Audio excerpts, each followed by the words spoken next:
Hi there. Welcome to the Sober Circle channel. Enjoy this speaker tape.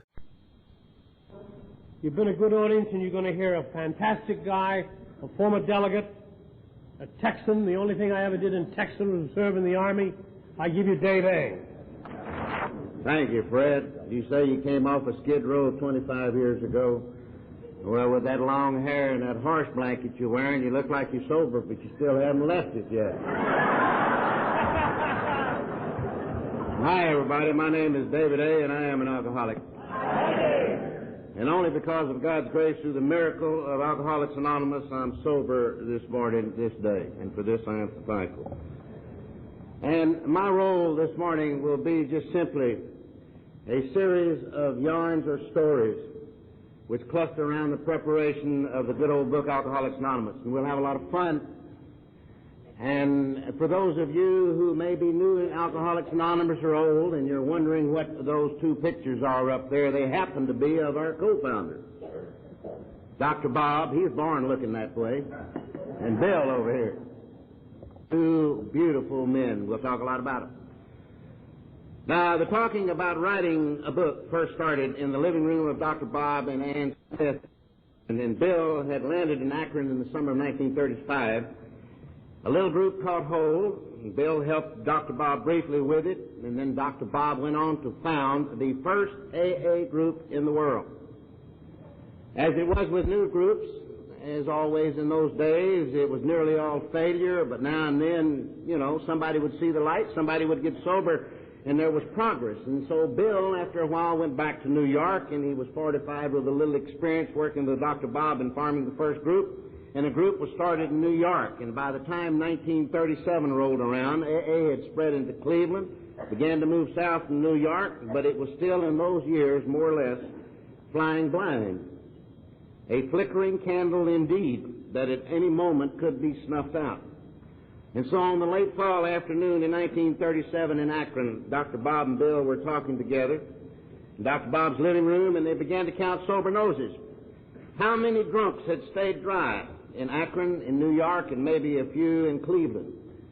How many had stayed dry, and for how long? And when all this was totaled, sure, it was just a handful, maybe 35 or 40, but enough time had elapsed on enough really fatal cases of alcoholism. So when they both grasped the impact of these small statistics, both Bill and Dr. Bob saw for the first time in their lives that this thing was going to succeed. They had the faith that it was going to succeed, that God in His providence and mercy had thrown a new light into the dark caves and tunnels where our kind had been and were still by the millions dwelling. And Bill and Bob became thrilled, and they both started talking and reflecting that even though there were a couple of score, of sober members, it had taken 3 long years, just 3 years to get maybe 35 or 40. There'd been, sure, and there'd been a lot of failures. But it had taken 3 years just to sober up only a handful.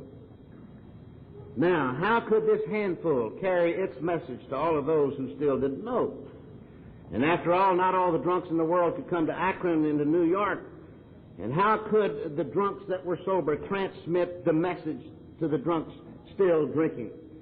By what means? Bill and Bob thought that maybe they should go to the old-timers in those groups. And in those days, hell, everybody was an old-timer. A drunk would get sober, and his sponsor would be one that was sober for 2 days, and then if the sponsor got drunk, the new one would be his sponsor for the next couple of days. And this is the way it was, And maybe they could go to the old-timers, find a sum of money, somebody else's money, and say to them, now take a year off from your job, if you have a job, and go to all the parts of the country, and if and get groups started. Well, hospitals in those days were not too happy with drunks. And after all, drunks are not very loving creatures, stumbling down the hall in that open kimono with that Thorazine shuffle. Hey, nurse! It's hard on the heart patients at 2 o'clock in the morning. And so they got to figuring, well, we're going to need a chain of hospitals, sort of like chain drugstores, chain grocery stores, chain department stores. And because back in those days the chain stores were beginning to operate and they were making a lot of money, and so why not a chain of drunk tanks? And then we could really make the dough. And so they decided they need to have some missionaries, subsidized, of course.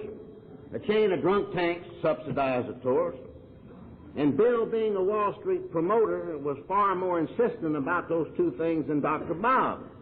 And after all, it would take a ton of money to finance all of this. And after all, but with this brand new light shining in the dark world, all they would have to do is go and take this brand new light, squirt it in the eyes of the rich people, and they'd kick up the money, you know. Besides, it also reflected they had to get some kind of literature. Now, up to this moment, not a syllable, not a word of this program was in writing. It was the start of a word or mouth deal with variations according to each man or each woman's fancy. In a general way, it was something like this. Booze has got you down. You've got an allergy and an obsession, and you're hopeless, if you are. And if you're hopeless, then you better get honest with yourself, take stock, and you ought to talk it out with somebody else. And you ought to make restitutions for the harms you did. And you ought to make amends. And you prayed the best you could, according to your belief, if you had any. And that was the sum of the Word of the Mouth program up to that time. However, variations of that was already appearing, and so Bill and Dr. Bob said, well, how can we unify this thing? Could we, through our experiences, get certain principles, describe certain methods that had done the job for Bill and Bob and the 35 or 40 that were sober? So it became obvious that if this movement was to propagate, it had to have literature. So its message could not be garbled either by the drunk or the general public, and this is the biggest problem that we have in Alcoholics Anonymous today, is keeping the message ungarbled to the drunk in A&A, the drunk to come, and also to the non-alcoholic world and to the general public about the primary purpose of Alcoholics Anonymous. And that's to stay sober and help other alcoholics to achieve sobriety.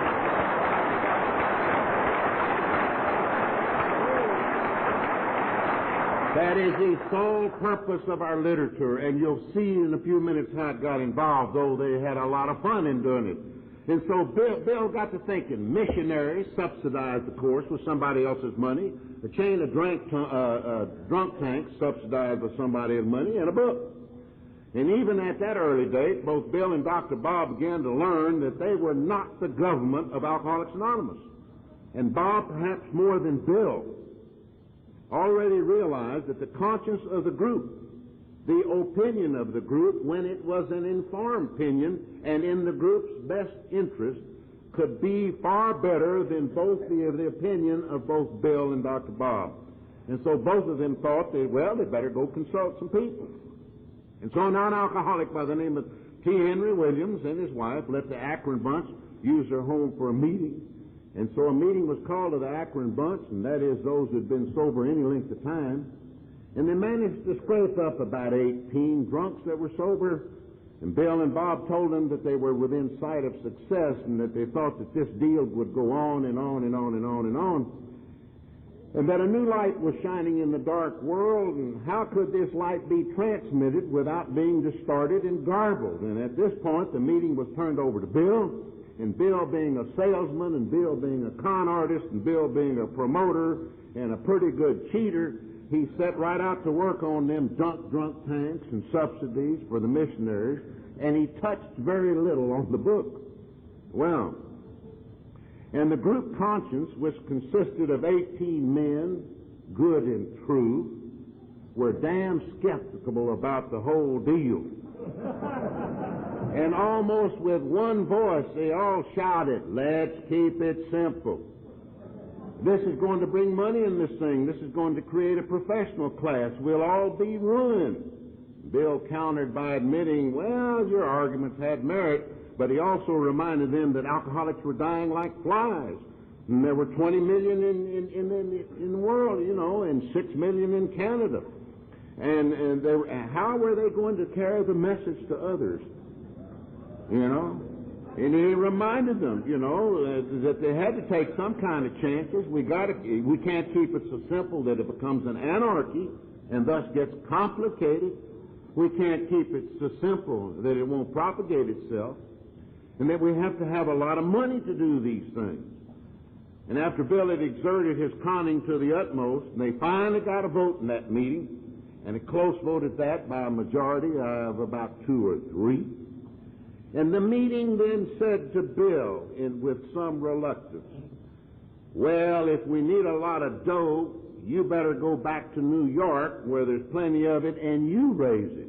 Well, that's exactly what Bill wanted to hear, and just exactly what he'd been waiting for. So he scrambled back to the Big Apple and he began to approach some people with money and to describe this wonderful and tremendous thing that had happened. But it didn't seem so tremendous with people who had money at all. Why, they said 35 or 40 drunks. Hell, sobered up. They've been sobered up before now, you know. And besides, Mr. Wilson, they told him, don't you think it's kind of sweeping up the shavings a bit? Wouldn't something for the Red Cross or the Salvation Army be better and do more good for society? You know, and with all of Bill's cunning, he got one hell of a freeze from the gentleman of wealth. Things were rough in New York. They were starving to death on Clinton Street. Drunks were eating the Wilsons out of house and home because in those days they never charged anybody for anything. So Lois was earning the money. Bill was being a missionary, unpaid, of course, and the drunks were eating all the meals. And this couldn't go on. Bill kept plugging away to get them damn drunk tanks and them chain of missionaries subsidized, and we got to have a book. And one morning, Bill was laying there with an ulcer attack. Nobody would listen to him, and he was going busted. And so he called his brother-in-law, a physician by the name of Dr. Leonard Strong, and he started to bellyache about how those rich guys wouldn't give him any money for this great deal. And it seems, however, that Dr. Strong knew a man that was tied up with the Rockefeller family and their charities, and he asked Bill if he wanted to, they would call up the Rockefeller offices and see if there was such a man, and if there is he alive, and will he see us? Well, Bill heard the name Rockefeller, and he hadn't tried that yet, so he agreed to give him a ring. On what slender thread our destiny sometimes hangs. Remember, Bill's brother-in-law said he knew a girl, and I think she had an uncle. Well, so the call was made. And a voice came on the wire, the voice of Mr. Willard Richardson, one of the loveliest gentlemen that Bill was to know. At the moment he recognized Bill's brother-in-law, Dr. Strong. Why, Leonard, where have you been all these years? And after a few exchanges, Dr. Strong explained to Mr. Richardson that he had a brother-in-law who was having success in sobering up drunks. And could the two of them come over and talk to him about the deal? And sure, said Mr. Richardson, come right over.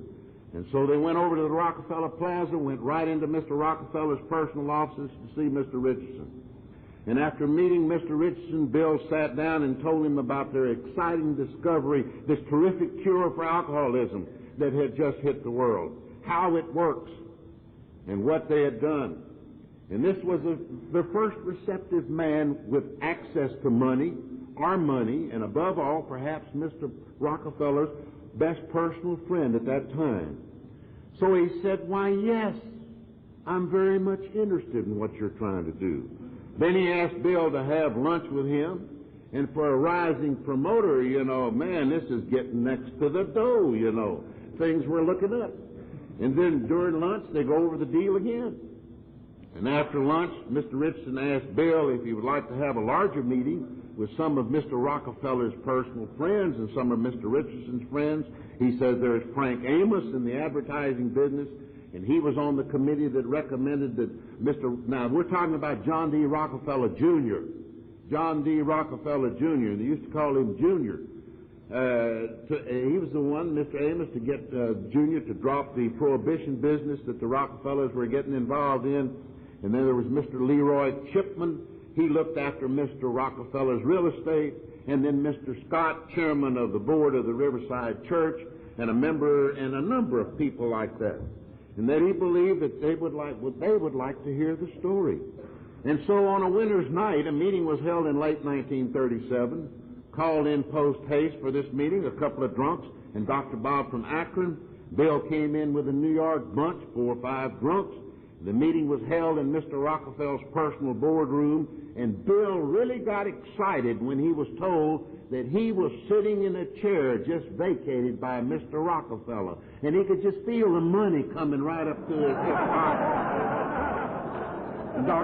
Dr. Silkworth was there, and he, and he told about what he had seen, and each drunk, thinking of nothing better to say, each told their story of drinking and their recovery. And when we make talks, there isn't anything any better to say than what it used to be like and what happened and what it's like today. This was the format, you see.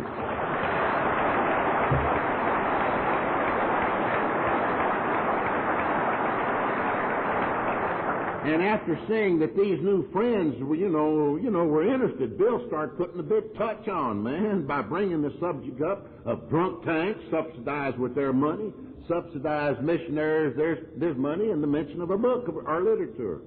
Well, God moves in mysterious ways and there's wonders to perform, but it certainly didn't look like a wonder to Bill when Mr. Scott, head of a large engineering firm, chairman of the Riverside Church, looked at this bunch of drunks and said, "But gentlemen, up to this point, this has been the work of goodwill only. No plant, no buildings, no property, no paid people, just one carrying the good news to the next. Isn't that true?" And then he said the most profound thing. And may it not be that that is where the great power of this society lies. Now, if we subsidize this, might it not alter its character? We want to do all we can. We are gathered here to do that, but would it be wise? Then all of the drunks gave Mr. Scott a rush and said, "Look, there's only 40 of us, and it's taken 3 years. Millions will rot before this thing gets to them, unless we have money and a hell of a lot of it." And so one of the businessmen volunteered to investigate the drunks in AA very carefully. And since poor old Dr. Bob was harder up at that time than Bill, and since the first AA group was in a typical community situation, and that was in Akron, the members of AA at that time directed that whoever was going to investigate them go out to Akron. And so Mr. Frank Amos, who later became a trustee, and incidentally at his own expense, he went out to Akron, made all the inquiries about Dr. Bob. All of the reports was good, except that Dr. Bob was a drunk who had recently got over it. And he visited a little meeting out there. He went to the Smith's house, and he came back with what he thought was a very modest project. And he recommended that they could recommend a token amount of money, $50,000 at first.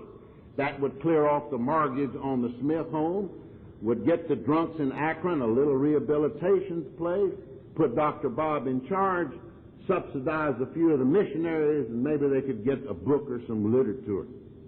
However, Mr. Richardson took that report into John D. Jr., who read the report carefully, and he told Mr. Richardson, "Somehow I am strangely affected by all this. This interests me immensely." And then he dropped the bombshell. "But isn't money going to spoil this thing?" "I am terribly afraid that it would, and yet I am so strangely stirred by it." So the next turning point in our destiny came when that man whose business is giving away money said to Willard Richardson, "No, I will not be the one to spoil this thing with money.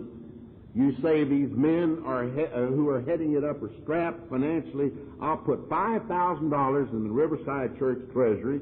You folks can form yourself into a committee and draw on it as you like, but please don't ask me anymore.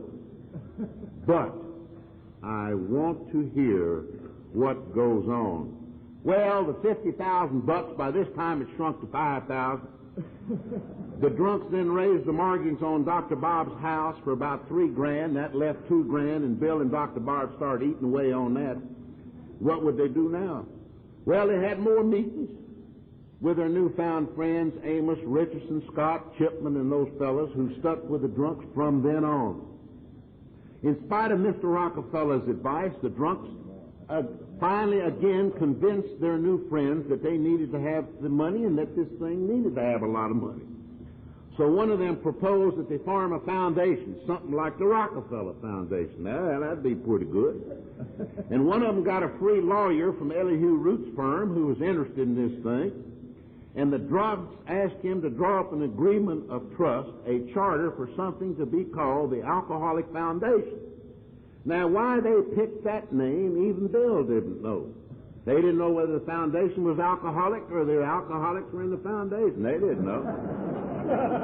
But the lawyer was very much confused because in the meeting in which the foundation was formed, the drunks made it very plain that the drunks did not wish to be in a majority. They felt that there should be non-alcoholics on the board and that they ought to be in the majority by one. Well, sure, said the lawyer, but what is the difference between an alcoholic and a non-alcoholic? And there's always a smart drunk sober, around us, and a smart drunk said, well, hell, that's a cinch. A non-alcoholic is a guy who can drink, and an alcoholic is a guy who can't drink. Well, said the lawyer, how do we state that legally? And no one said they knew. So at length they had a foundation, they had a board, which then consisted of about 7, consisting of 4 of their new friends and some of the drunks. Dr. Bob went on the drunk, and Bill coyly stayed off the board. He said, well, it'll be convenient later to get on, and he worked that way a lot of times. And so with the new foundation being formed, with the idea of needing a lot of money, the drunks started again to solicit money again from the very rich. They had a list of whom they could call. They had some credentials. John D. Rockefeller was behind it, and all these people, letters from friends. And how could you miss, they asked themselves. Now, the foundation had been formed in the spring of 38, and all summer they solicited the rich. Well, the rich were either in Florida, they were either in Hawaii, they were either in Canada, they were either in Europe, and those who preferred the Red Cross or the Salvation Army. Many thought that drunks were disgusting, and Bill and his bunch didn't get one damn cent the whole summer of 38. Thank God. In the meantime, they began to hold trustee meetings, and they were commiseration sessions because they weren't getting any dough. And with the mortgage, and Bill and Dr. Bob eating away at it, and the $5,000 about being gone, they were all stony broke again. And Dr. Smith had trouble getting his practice back because patients were a little leery about being carved up, by an alcoholic surgeon, even if he was 3 years sober. And so it was tough all around. And Bill produced at the foundation meeting a couple of chapters of the proposed book in the rough and in mimeograph. As a matter of fact, they had been using these 2 chapters together along with some recommendations from physicians from Johns Hopkins to try to put the bite on the rich. Then Frank Amos said, I know the religious editor down at Harper's. Why don't you take those 2 book chapters, Bill? That is the introduction and your story, and take him on down there and see what he thinks about them. And to Bill's surprise, Mr. Axman, who became a great friend of Alcoholics Anonymous, looked at the chapters and asked Bill if he could write a whole book like this. And Bill says, sure, easy, sure. And then Mr. Axman took the 2 chapters into Mr. Canfield's office, the head boss, and another meeting held, and the result was that Harper's intimated that they would pay Bill as the budding author $1,500 in advance royalties, bringing in enough money for Bill to finish the book. Well, at first Bill was excited and Bill was elated about the whole deal, but after a while not so good and not so elated about it, because Bill began to reason, and so did the other drunks. Well, if this guy Wilson eats up the $1,500 while he's writing the book, and after the book gets out, it'll take a long time to catch up. And if this thing gets all the publicity that they say that it's going, what are you going to do about inquiries? And after all, what is a lousy 10% royalty anyway? And then they thought that even though Harper's was a fine publisher, if this book, if and when done, would be our main means of propagation, why should it be in the hands of somebody else? Shouldn't we control it? Well, at this point, the book project really took off. Why, what we ought to do, the drunk said, is to form a company, a publishing company, incorporation. We'll call it Works Publishing Company. This being the first of a great many works, you know. And then they could sell stock certificates to all the drunks to get some money coming in to support the author and the guy, above all, who was collecting the money, and the gal who was helping in the book, write the book in the office. And so they took the idea to the next trustee meetings, and the trustees all shook their heads and said, no deal. Well, as in AA, when our pet projects on that, they had an alcoholic rebellion. And the alcoholics told their non-alcoholics friend, damn it, after all, you didn't produce any money for us, and all these rich people you said that got all this money, they won't give us any money. We're going to out and form us a corporation separate from the foundation. So Bill had a drunk helping him about this time, one heck of a promoter by the name of Hank Parkers, and he said to Bill, he said, hell, this is easy, come with me. And they went down the street and walked into a stationery store, and they bought a pad of blank stock certificates, and they wrote on the top of them, Works Publishing Company, par value $25. Then they took a pad of these stock certificates. Of course, it didn't bother to incorporate it, and this didn't come about for a couple of years, to the next AA meeting where you're not supposed to mix, money with spirituality. And they say to the darn drunks, hey, look here, this thing's going to be essential. Parkers will take a third of this thing for services performed. I, Bill, the author, will take a third for services performed and rendered, and you drunks can have a third of these stock certificates, par $25, if you'll just start paying up on your stock. And if you want one share, $5 a month for 5 months. And all the drunks gave Bill that stony look. And they say, what the hell? You mean you want us to buy stock in a book you ain't writ yet? Why, sure, Bill said. If Harper's will put the money in the deal, why shouldn't you? And they say it's going to be a good book, but the drunk says no soap. So Hank and Bill started a new pitch to get money for the drunks. And they told them they'd been looking at the printing cost of the book. And we got a book here, maybe it's going to be 450 pages. And, and they found out, and that they were on inquiry from printers, they found out here that a $3.50 book, which they projected to sell it for, could be printed for 35 cents, making 1,000% profit. Of course, they didn't mention to the drunks the other costs. So just think, boys. When this book moves out in carload lots, we're going to print them for 35 cents. We're going to sell them for $3.50 by direct mail, cut out the middleman. How can you lose? And the drunks still said in unison, hell no. Well, Hank and Bill figured that they had to have a better argument than that.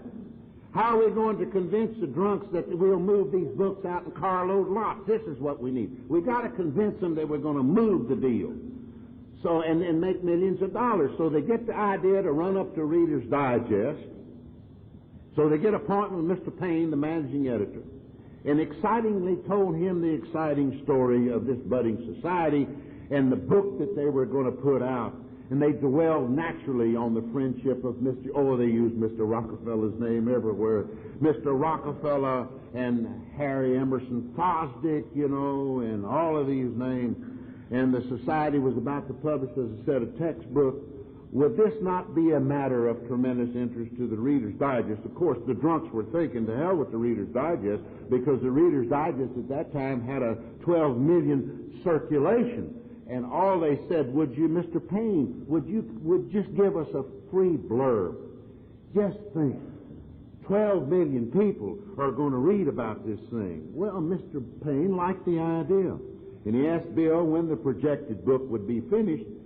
And then, if it was, he would take the matter up with the editorial board. And when the time was right, he says, and you get the book all ready, come on up. we'll put a special feature writer on this deal, and we'll get her in the book. Well, this is all that Bill and Hank Parkers had to hear. They went back to the drunks and said, now look, boys, there's positively millions and millions of dollars in this deal for us. How can you miss? And after all we need is just $4,000 or $5,000. So they began to sell shares in Works Publishing, not yet incorporated, at $5 a month to poor people. And one joker bought 10 shares. They sold a few shares to non-alcoholics. And Hank, who was very important in this deal at this time, because he went out and kept collecting the money. So Bill and Ruthie Hawk could work on the book.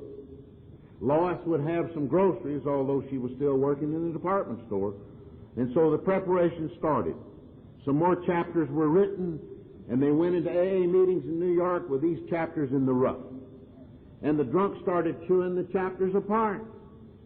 Bill suddenly found himself in the middle in a whirlpool of argument. Bill was just becoming an umpire, and he said, look, boys, over here you got a bunch of holy rollers who say we need all that good old-fashioned stuff about God and prayer in the book. And over here you say we got to have a psychological book, and that never cured anybody. And they didn't do too much for the drunks and the missions. So I guess you'll have to leave it up to me to be the umpire. I'll scribble out some of the things here. Let's get the comments in. And so they fought, bled, and died through one chapter after another.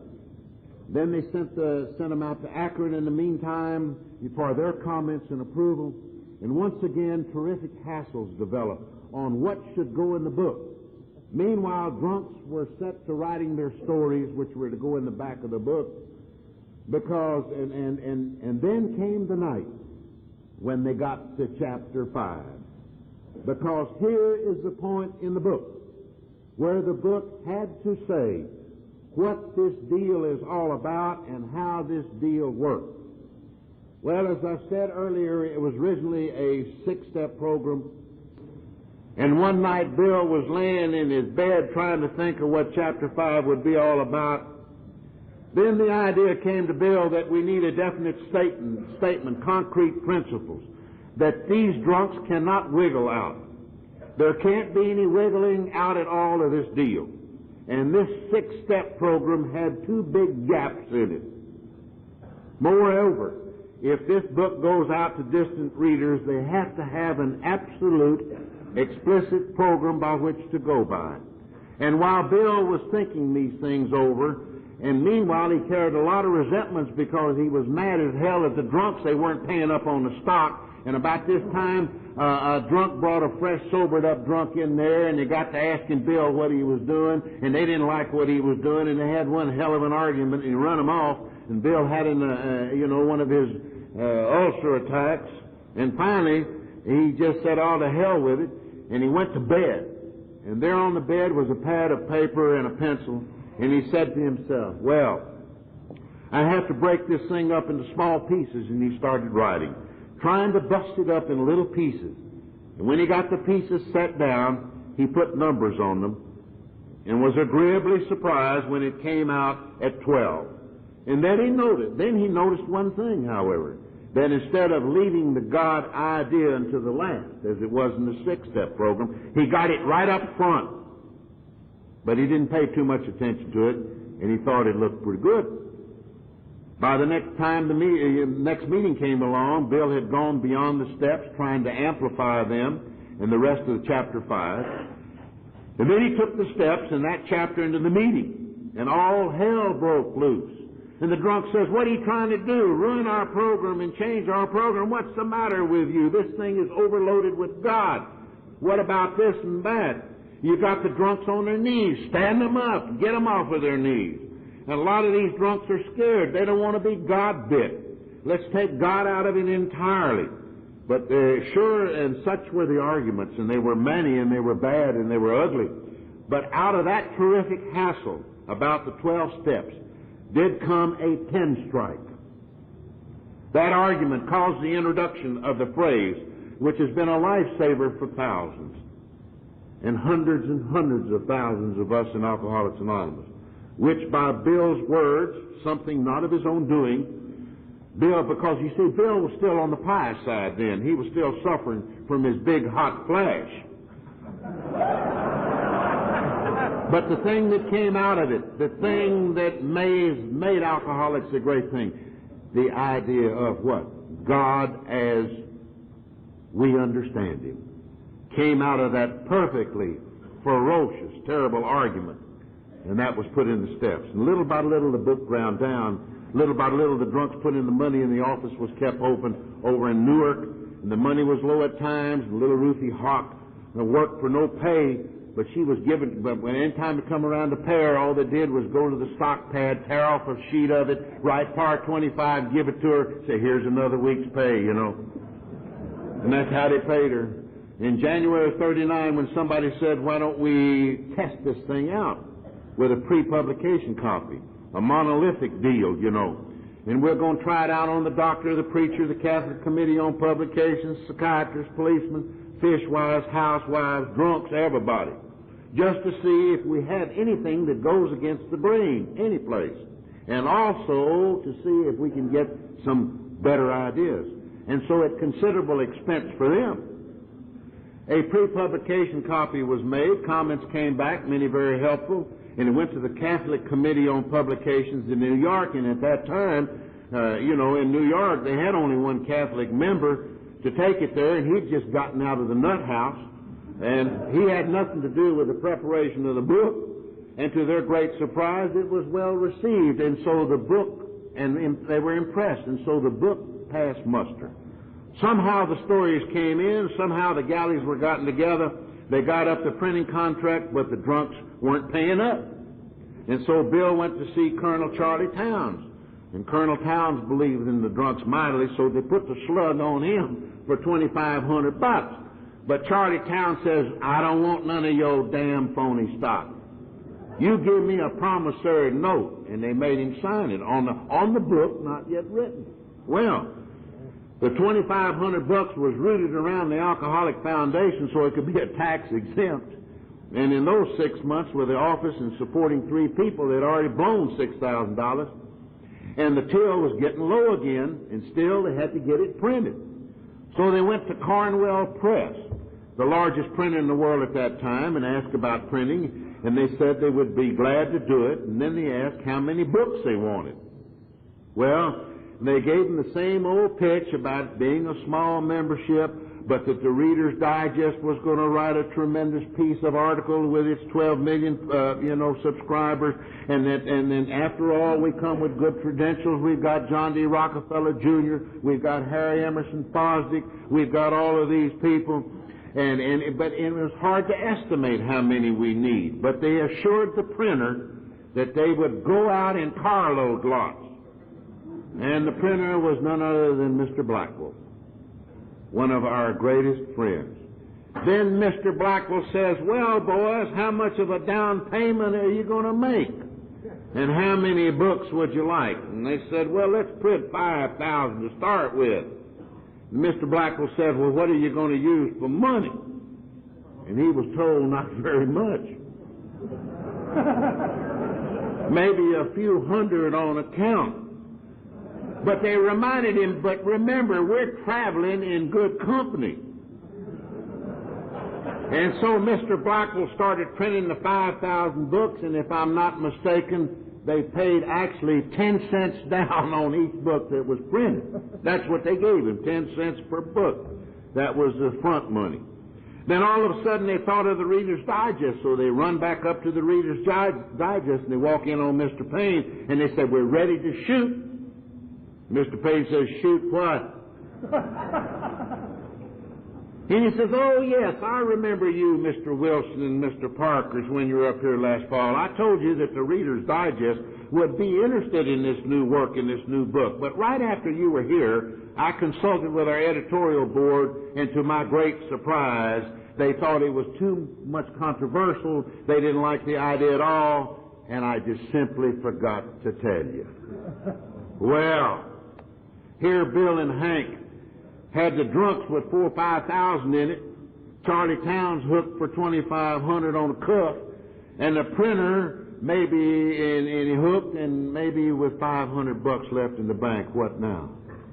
Well, Morgan Ryan, the drunk who had taken the book to the Catholic Committee on Publications, had at one time been a good advertising man and a con man, and he said, I know Gabriel Heater. And Gabriel Heater is putting on one of these 3-minute heart plug programs on the radio, and I'll get an interview with Gabriel Heater. And so their spirits rose again. And then all of a sudden the drunks had a big chill. Supposing this Irishman got drunk before Heater interviewed him. But meanwhile, Heater agreed to interview Morgan, and then the drunks got still more scared. So they rented a room in the downtown athletic club, and they put Morgan in there with a day and night guard for 10 days.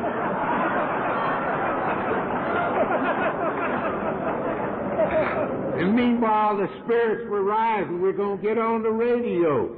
And then Hank said, well, now, what we need now to follow up on this Heater thing, to be sure it goes out at the same time, which will be heard all over the world. And I think that the big market for this book now are the doctors and the physicians. I suggest that we pitch the last $500 we got in the bank on a postal card shower going out to every physician east of the Rocky Mountains. And tell them on the postal card, hear all about Alcoholics Anonymous on Gabriel Heater's program. Send $350 for the book, Alcoholics Anonymous. Sure cure for alcoholism. And this was done, and they managed to keep Morgan sober. All the drunks had their ears glued to the radio. But you see, the problem was the AA market had already been saturated because, you see, 49 of the members of AA were stockholders, and they'd get a book for nothing. And those who put a story in the book, they got a book for nothing. And so the AA group in the AA market was totally exhausted. But they could have already envisioned all of these physicians and their patients buying these books by the carload.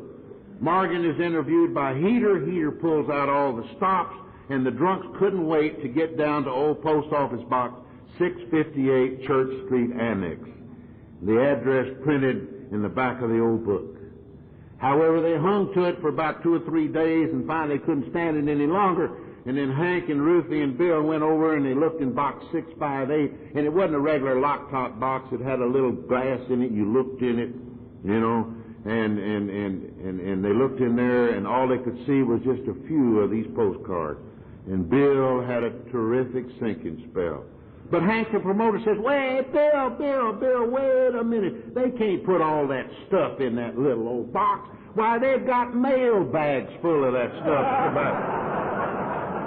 So they go to the clerk and they ask him for the mail, and he brings out 12 lousy postal cards. 10 of them completely illegible, written by doctors drunk as monkeys. And they had exactly 2 orders for the book Alcoholics Anonymous. And they were absolutely and utterly and totally busted. The sheriff then moved in on the office in Newark and foreclosed on it. Poor Mr. Blackwell wondered what to do about the book and felt like taking it over. And at that very opportune moment, the house in which Bill and Lois were living in was foreclosed, and the Wilsons and their furniture both were set out on the sidewalk. And that was the state of the book, Alcoholics Anonymous, in the summer of 1939. Then the drunks started screaming, "What about our 4,500 bucks?" Colonel Towns was uneasy. What would they do now? You talk about a bad day sober.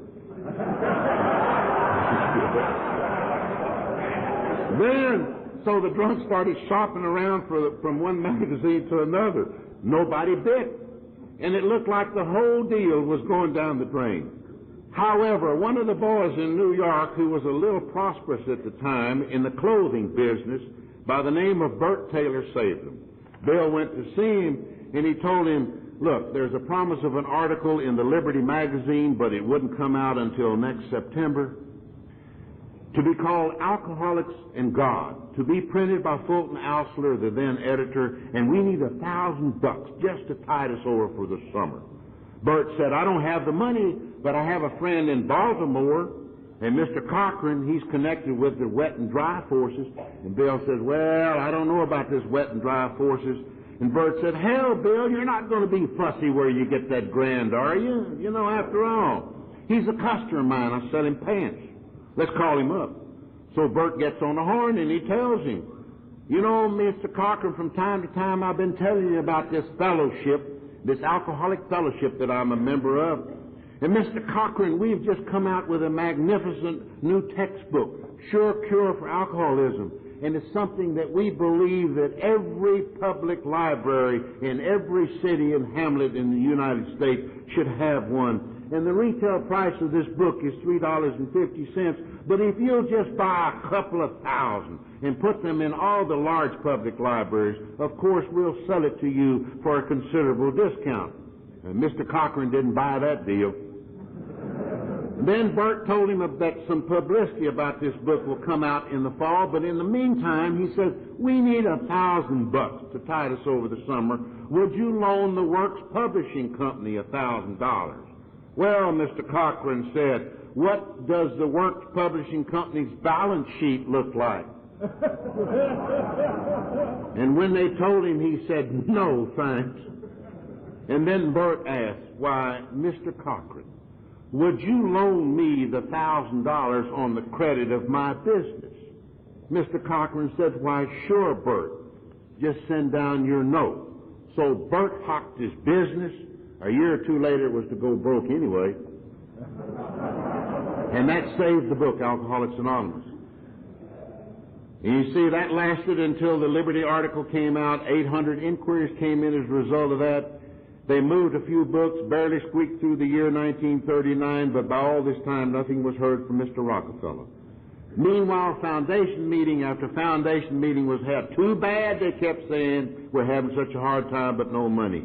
When all of a sudden, about February 1940, Mr. Richardson came to a trustees meeting and announced that Mr. Rockefeller, whom nothing had been heard of since 1937, had been watching all the time what these drunks were doing with immense interest. And he says Mr. Rockefeller would like to give a dinner for this fellowship, a dinner to which he would invite his friends to see the beginning of this new and tremendous and promising start. And then Mr. Richardson produced the invitation list. And here was the president of the Chase Bank, Wendell Wilkie, and all kinds of important but tremendously prominent and tremendously rich people. And Bill took a look at it in a quick count. He says, my God, to himself, there's $2 billion here.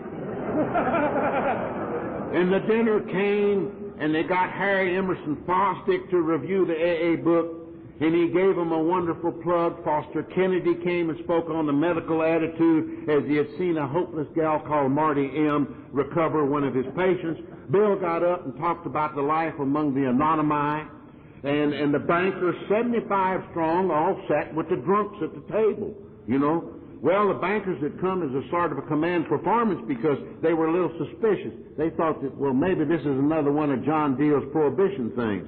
But they warmed up under the, the influence of the drunks that were sitting with them. And Morgan Ryan, that impressible Irishman, was asked at his table by a distinguished banker, why, Mr. Ryan, we presume that you are in the banking business. And no, Mr. Ryan said, not at all. I'm just fresh out of the Greystone Insane Asylum.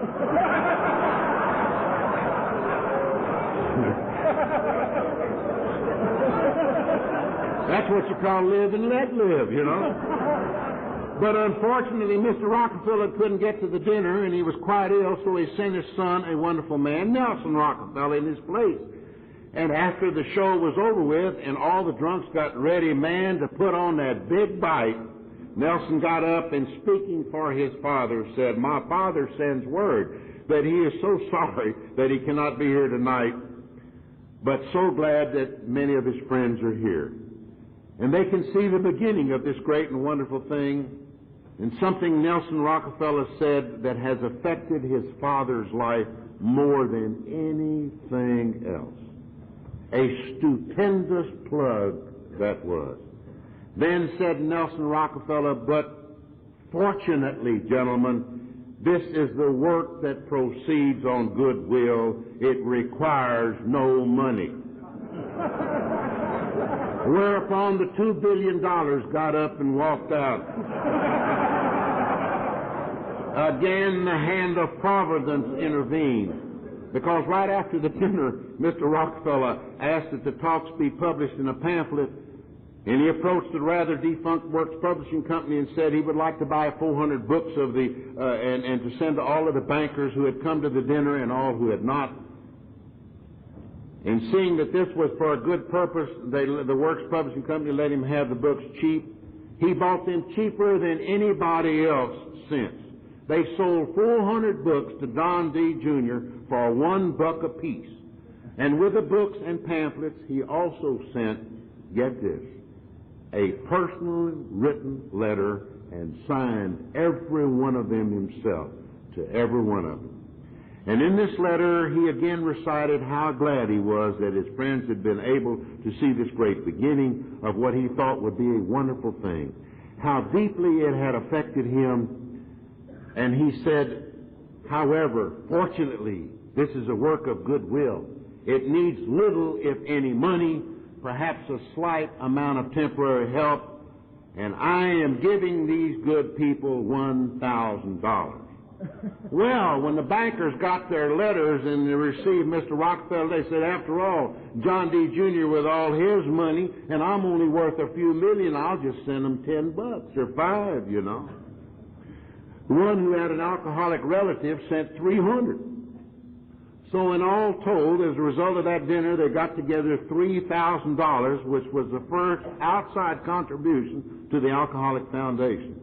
That the money was divided equally among Bob and Bill so they could keep going. Somehow they solicited that dinner list for 5 continuous years at an average of about $3,000 per year, and at the end of that time, they were able to say to Mr. Rockefeller, we don't need any more money. The book income is helping to support our office. The groups are contributing to fill in. The royalties from the books are taking care of Dr. Bob and Bill Wilson, and we don't need any more money. Now, maybe you can see that Mr. Rockefeller's decision not to give us money saved this society. He gave of himself. He gave of himself at a time when he was under considerable public ridicule about his views about alcohol. He said to the whole world, this thing is good, this thing is wonderful. The story went out on the wires all over the world. People ran into the bookstores to get the new book. An awful lot of inquiries came in the little office on Beasley Street. The book money began to pay for an additional office helper. And then comes Jack Alexander with his terrific article in the Saturday Evening Post in 1941. And there came an immense flood of inquiries, 6,000 or 7,000. And Alcoholics Anonymous had become a national institution. And such is the story of the preparation of the book Alcoholics Anonymous and of its subsequent effect, whom all of us here have some notion. The proceeds of that book have repeatedly saved the office in New York, but you know, it isn't the money that came out of it. No, it certainly isn't. That's not what matters.